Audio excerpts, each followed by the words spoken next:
మాజీ కౌన్సిలర్ ఆగడాలకు అడ్డుందుపు లేకుండా పోతోంది. జమ్మికుంట మున్సిపల్ పరిధిలోని రామనపల్లిలో ఒక సామాన్య కుటుంబంకు ఉన్న కొద్దిపాటి స్థలాన్ని మాజీ కౌన్సిలర్ అక్రమంగా కబ్జా చేశాడని పందిళ్ల శంకరయ్య, మురళి, స్వప్న కుటుంబ సభ్యులు కన్నీరు మున్నీరవుతున్నారు. పశువుల షెడ్డు వేస్తానంటూ నమ్మించి ఇప్పుడు ఏకంగా గది నిర్మించి తమను తమ సొంత స్థలంలోనే అడుగుపెట్టనివ్వకుండా ఇబ్బందులకు గురిచేస్తున్నాడని బాధితులు ఆరోపిస్తున్నారు. ప్రెస్ క్లబ్ మెట్లెక్కిన ఈ కుటుంబం మీడియా సాక్షిగా తమ గోడును వెళ్లబోసుకుంది. మా స్థలం మాకు దక్కనివ్వడం లేదు, అక్రమ నిర్మాణాలతో మమ్మల్ని వేధిస్తున్నారు అంటూ అధికారులకు విన్నవిస్తున్నారు. రాజకీయ పలుకుబడితో సామాన్యుల భూములను కాజేస్తున్న వారిపై కఠిన చర్యలు తీసుకోవాలి. బాధిత కుటుంబానికి న్యాయం జరిగే వరకు ఈ పోరాటం ఆగేది లేదని వారు హెచ్చరిస్తున్నారు. నమస్కారం, నా పేరు పందిళ్ళ మురళి. నేను జమ్మికుంట వాస్తవం. మాకు నిన్న వచ్చినటువంటి మా ఆరోపణల మీద మేడిపల్లి రవీందర్ గారు మా భూమి ఆక్రమించుకొని మమ్మల్ని ఇబ్బంది గురి చేస్తూ తనపై తాను బురద చల్లుకుంటూ వేరే వాళ్ళు బురద చల్లుతున్నారని చెప్పుకుంటూ అతను మా భూమిలో అడుగు తీసుకొని ఆవులు కట్టేసుకుంటానని చెప్పి మా భూమిలో షెడ్డు నిర్మించాడు. ఆవులు కట్టేసే ముందు అతను తీసుకున్నటువంటి స్థలం ఈ విధంగా ఉండే ఇలాంటి షెడ్డు ఒకటి చూపించేసి దాంట్లో ఇలాంటి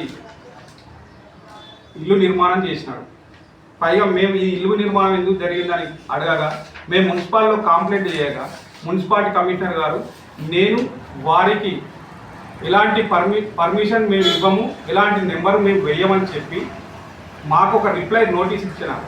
దాని తర్వాత ఒక నెల రోజుల తర్వాత 23వ తారీఖు రోజు అతనికి బై నెంబర్ ఇచ్చినారు. వాళ్ళ అమ్మ ఇంటిది ఏదైతే ఉందో పాత నెంబర్ దాన్ని వేసుకొని ఈరోజు ఆ ఇంటికి ఈ ఇల్లు నెంబర్ కలిగించేసి ఇప్పుడు నాకు నెంబర్ వచ్చిందని చెప్పుకుంటున్నాడు. పైగా అతను తనకు సంక్రమించిన వాళ్ళ తండ్రి నుంచి వచ్చిన ఆస్తుల నుంచి వెళ్ళి అతను ఏం చేసిందంటే అతనికి 359 గజాల జాగా వాళ్ళ అమ్మ రిజిస్ట్రేషన్ చేస్తుంది.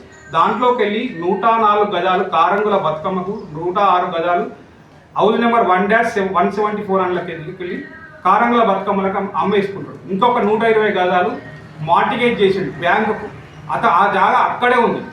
పైపెచ్చు మమ్మలను ఆ పక్కన ఇల్లు ఆక్రమించుకొని నిర్మించుకొని ఎప్పుడు అడిగితే అప్పుడు వాయిదాలు వేస్తూ రామన్నపల్లి గ్రామ పెద్దలను దగ్గర పెట్టుకొని వాయిదాలు వేస్తూ మొన్న బాగా ఇబ్బంది పెట్టగా మీ దాంట్లో నేను షెడ్ వేశానని ఒప్పుకొని మళ్ళీ మరి దీని గురించి ఏమైనా మాట్లాడదామా అని అంటే మాట్లాడేది ఏం లేదు, మీకు ఇష్టం వచ్చింది మీరు చేసుకోండి అని మమ్మల్ని ఇబ్బంది పెడతాడు.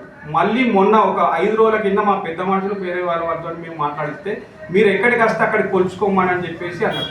మేము కొలిసి హద్దులు పెట్టుకున్నాక ఇప్పుడు నిన్న వచ్చి ప్రెస్ మీట్ పెట్టి తానే మమ్మల్ని ఇబ్బంది గురి చేసుకుంటూ ఆ అధికారులందరినీ తప్పుదోవ పట్టించుకుంటూ ఫస్ట్ అక్కడ జరిగేదంటే అధికారులను తప్పుదోవ పట్టిస్తున్నాడు. అధికార పార్టీలో ఉన్నాడు అతను. ఏంటంటే ఏ అధికారం పార్టీలో ఉంటే ఆ అధికారంలో చేస్తాడు. గతంలో ఆయన చేసినటువంటి దాడులే కావచ్చు, భూమికి సంబంధించి మీడియా మిత్రులకు మీరు అందరికీ తెలిసిన విషయం. ఇప్పుడు నేను ప్రత్యేకంగా దాన్ని తెలియాల్సిన అవసరం లేదు. మా మీద అతను బురద వెళ్తున్నాడు, మమ్మల్ని రోడ్డు మీద వేస్తున్నాడు, చాలా ఇబ్బందికి గురి చేస్తున్నాడు. ఇట్టి విషయం కలెక్టర్ గారు, గౌరవ కలెక్టర్ గారు, గౌరవ ఎంఆర్ఓ గారు మరియు మున్సిపల్ కమిషనర్ గారు ఇట్టి విషయమై క్షేత్రస్థాయిలో స్పందించి విచారణ జరిపి మా జాగా మాకు అప్పగించాలని మరియు మమ్మల్ని ఇబ్బందులకు గురి చేస్తున్న మేడిపల్లి రవీందర్పై చట్టరీత్యా చర్య తీసుకోవాలని మా యొక్క మనవి. ఇతనిపై గతంలో జరిగిన కేసుల గురించి మమ్మల్ని బెదిరిస్తూ నాపై ఇంకొక కేసు అవుతుంది కావచ్చు, మిమ్మల్ని చంపుతాను బెదిరిస్తున్నాడు. సో మాకు అతని నుంచి ప్రాణహాని ఉన్నది. అధికార పార్టీలో ఉన్నాడు కాబట్టి అధికారులందరూ అతనికే వక్తాలు పలుకుతున్నారు.